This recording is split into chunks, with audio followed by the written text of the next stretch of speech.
Welcome to Popternative, where we dive into topical discussions from the worlds of pop culture, social media, and sports. Here is your host, Peter Remoliotis, aka PD Beats. PD Beats here from Popternative, speaking to Madeline Zima about season 4 of Doom Patrol on HBO Max. Welcome back to the show. It's so good to see you again. Thank you, Peter. I'm so happy to be here. It's crazy. I mean, we did, it was a South by Southwest interview we did for Hypochondriac with a bunch of amazing people. And now we're back talking about Doom Patrol.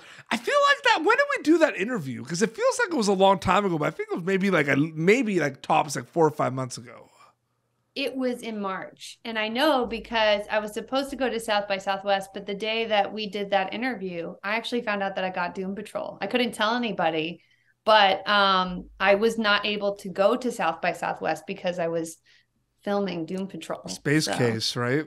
Space Case. I mean, what is that mindset joining, geek culture, nerd culture is so big and it's blossoming. It's kind of like the horror genre where you work on Hypochondriac, where it's at a place where there's such a big appetite for it. So what is that mindset joining Doom Patrol at a time where there is a big appetite for geek culture, comic book culture specifically? I mean, it's terrifying. Yeah. It's, I'm playing a role that there were several articles about, bring Casey Brink for 2 seasons. They've been fans have been bring Casey Brink onto the show. So I was I did not know what I was stepping into when I auditioned for the role. Mm-hmm. And I never thought I would get it because I don't know, to be over 30 at all and then get to play a superhero is what am I, a dude? But, but I'm that just doesn't happen. So I was I'm never going to get this. And it was definitely, I thought it skewed younger, but somehow I got it and I feel so lucky that I got to play the role. So it's so crazy. You mentioned nerve-wracking and terrifying and everything. When you join a show that's already kind of established and it's been on for 3 seasons, is it kind of this new kid at school vibe when you get on set for it? Or does it feel all right, let's just get to work, let's do this? What is the feeling specifically? No, it's so new kid on the block. And also almost every set you go into, it starts like that. You're starting from scratch every single time you walk onto a new set. But that's a perfect, example of what it feels like. Where do I sit at lunch? Am I going to make any friends? I hope somebody likes me because I'm stuck in Atlanta for, 5 months and I'd love to not be alone the entire time. So, yeah. How much do you know about Doom Patrol before kind of signing on to the project? Do you know, DC Universe, comic book culture? Do you know how insane and crazy and quirky it could be? How much knowledge do you have before? Well, when I auditioned, I had 0. Yeah, but when I booked the job, I started watching this show. I don't know the entirety of the DC universe other than really I guess Batman, which I love Batman. But other than that, I can't really speak to any of the superheroes, to be honest. But Doom Patrol and its specific brand of rejected superheroes or kind of broken, more human superheroes, very flawed, but also so lovable, and they break your heart, and they just make you feel so much. And you're kind of you root for the underdog. And I feel there's not enough of those kind of more nuanced. I mean, superhero role tends to not necessarily be all that nuanced. It's kind of you go in and you win. I mean, it's kind of maybe you looks like you're not going to win, but then you win. And for these characters, they're much more complex than that because this specific show has that sort of woven into the narrative. And so there's nuance, there's a lot of humanity, there's a lot of cracks to explore, which is really fun. It's so crazy. And it's one of those things where, I saw you post about it, oh my God, Doom Patrol and everything. Is it starting to kind of hit you now and sinking in that people are going to be able to see the episodes you work on? What is that feeling when you work on something and it's yours and the cast and the crews, and then it gets out to the world, it's not yours, it's kind of out of your hands? Are you getting used to that? No. No, I think that it's nerve-wracking for sure. And it's exciting. And I hope that people like what I did with Space Case, because also she has a real arc, like a real evolution. Mm-hmm. So, but what I did in my audition was so specific, and so it was kind of big and broad. And I was like, are you sure that they want this? The show's so mute. Although the show's wacky, it's super grounded. All the performances are always very, very grounded and believable. So I did something quite broad. So I was always like, is it right? So I feel like I evolved with the character. And so I think that she has a very interesting and beautiful arc on the show. Yep. And where she ends up is super special and lovely. And so, yeah, it's super nerve-wracking. And I hope that people like it, because I know how beloved she is. Yep. And I loved playing her. So, I'm excited, but I'm also really like nervous. It's emotional. It's not going to not be emotional. Like it's going to be emotional for sure.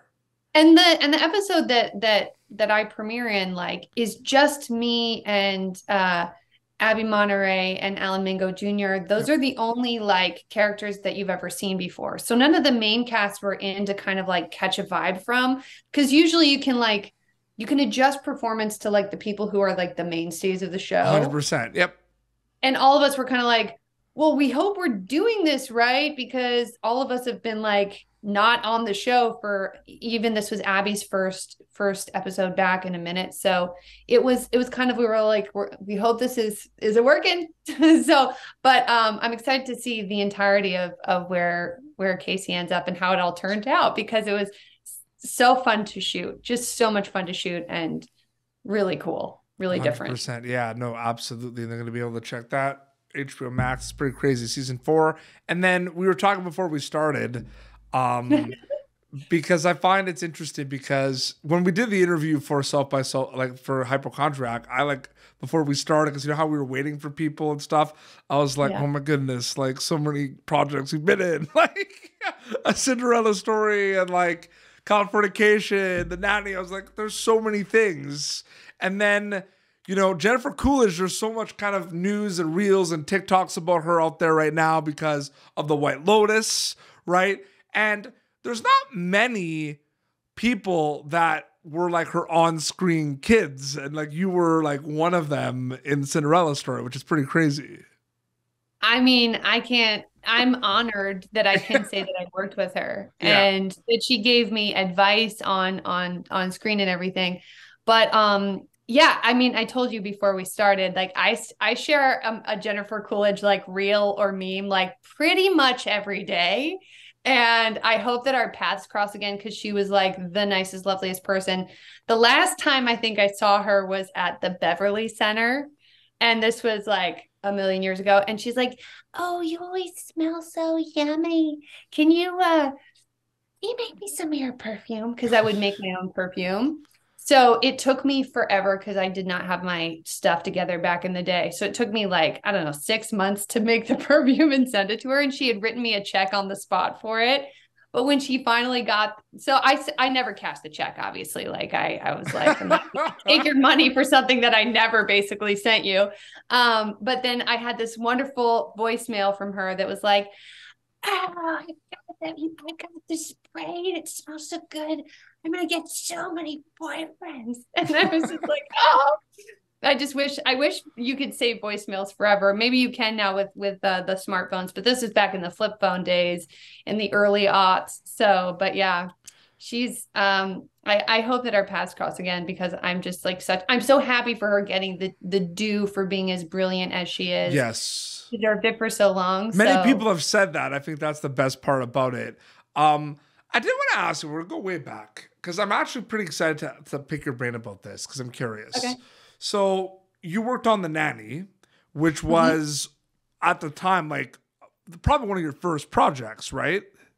It was my third or fourth, but big project. So the early stages of the Madeline Zima career, basically, right? Yeah. So I'm wondering, because I often have like people that were on like Disney Channel, Nickelodeon, my show before they got a Netflix show or HBO Max, and like that's kind of where they learned everything, and that was kind of like their stepping stone. When you're working on The Nanny, what is the mindset? Like, are you thinking like, oh, this is stepping stone. I'm going to learn as much as I can here. This is going to be the first of other things, right? It's like a family sitcom, a Fran Dresser, or is it like, were you like serious? Like, oh, I'm at work. Like, I'm at work. This is work. I'm excited. Like, I'm just curious about that. Well, Pete, I was, 6 or 7 when we started. Yeah. So it's not like I was really thinking this is a stepping stone. You know what I mean? Like I was more just like. But later on seasons, I mean, how many seasons did you do that show? 6 years. 6 years. Holy smokes. Yeah. 6, 7 to 13. So yeah, my developmental years. But when you were like 10, you were probably like, I'm learning a lot. Like I could bring this to something else, right?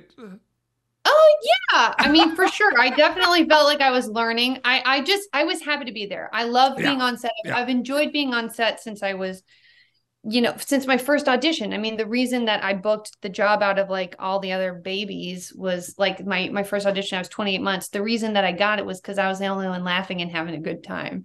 And that's still how I feel about like being on set. Yeah. I enjoy myself from action to cut, like making, moments happen. But I don't know, like, I definitely felt like my work ethic was really strong, and it had to be like, I was going to doing homeschool, and I was also like, had to go and be on set. So it's quite a huge workload, for a young person. So it forces you to kind of be super professional. So I was like a baby professional. But when I was later in life, I was just hoping to continue to get jobs. And I did get jobs while I was on The Nanny that I couldn't do because of conflicts of scheduling, which was unfortunate. But I learned a ton from being on it. And I also grew up on it. I mean, it was my entire childhood. Yeah, pretty much. So everything having to do with that kind of acting and most just being on set, I understand on a deep level. So do you also you can't pay for that, huh? Go ahead. Oh, sorry. Yeah, you can't pay for that. Yeah, exactly. You can't. Like it's invaluable experience. Is that what you're gonna say? I have a lot of skin in the game is all I'm saying. I mean, it's like the man hours, they say 10,000 hours. I mean, I put in that and 100% more. 100%. No, absolutely. I'm wondering if there was like a time where you were on set. You're like, one day I'm going to be in a Cinderella story as one of No, I always wanted to direct. I've always wanted to direct since I was like 5 years old, when I was on the set of The Hand That Rocks the Cradle and I was watching like Curtis Hanson. I watched him like give actors notes, and I feel like I also watched the actors kind of like nod, but I knew they weren't going to do what he said.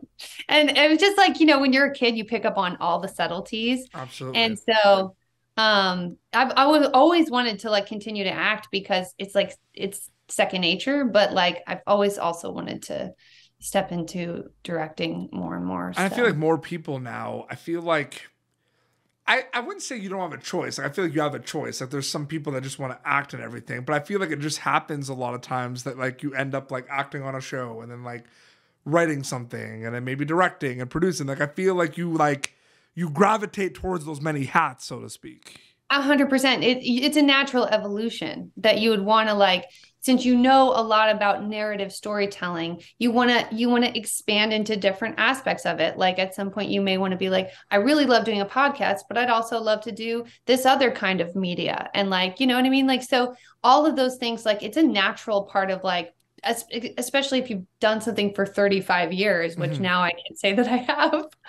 So when you put in that much time, it's really a surprise if you get a job where you're suddenly playing a superhero and your 20s are way in the rearview mirror and you're like, I'm playing a superhero now? It blows my mind too how many things, because it's funny because Popternative now is like a full media outlet where it's not just kind of like it started straight up in 2015 as a podcast.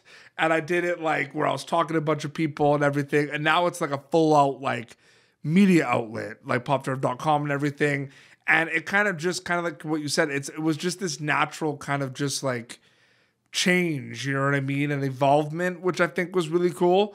But I did want to ask, when like do you ever look back at like Californication and think about the fact that that was like one of those shows that was like a couple of years before like the big like streaming, like that show was in a pretty it was in a pretty crazy time, right? A lot of those shows like Californication and Dexter, where they were like those shows that you would buy on like DVD every season. Like it was like a pre-streaming show, right? If you think about it. Yeah, and also I feel like I'm so proud of that show, but I feel like the viewership on it when we were on the air, when I was on the air, because I was really only a series regular for 2 seasons, and I came back in the 3rd and the 4th a bit. Yeah. But when I was on the air, it was not a lot of people were watching it. It was still in the early days of Showtime. Like Showtime really, this was one of their first or second like narrative, like, you know, TV shows. They hadn't really done it yet. I mean, Homeland came way later, and just like, and so it was sort of new ground. And I feel like once it went on to Netflix for a little while, and I think once it went on to Netflix, I had more people, I started getting recognized from the show that I had done like 8 years earlier, 7 years earlier, whatever it was. And I was like, oh, this is so weird, because they just have a wider audience. Yeah. Probably even still, like, I don't know how many people watch Showtime as compared to watch Netflix. Like Netflix just has all the eyeballs on it. So it definitely was. Yeah. I remember people would buy box sets of shows and give them. Californication was in the mix. That was like one of the shows. Yeah. Yeah. But it's also a beloved show. And I'm really like honored that I got to be a part of something that's super, super well written like that. So. Absolutely. No, it's so great. No, like it's crazy talking about all this. Like you really have worked on a lot of really cool projects, and like you could probably do like a podcast interview of like each of your projects, and it would probably be like I could do a deep dive on just like the 2 days I spent with David Lynch alone, which Madeline Zima Chronicles or something. You should make your own podcast or something. That'd be fun.